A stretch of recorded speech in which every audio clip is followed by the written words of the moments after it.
Jo, jasný, já bych se dostal o trávě. Příprava na běh účastníků. Chlume, jak se cítíš před během? Já to shrnu jedním slovem, že to vyhraju. Jako to vyhraješ.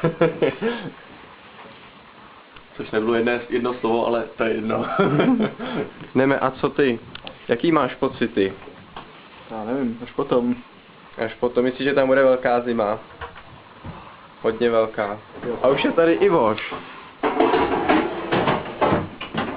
Ivoši, jak to vypadá tu sezónu? Já to vidím dobře, ne?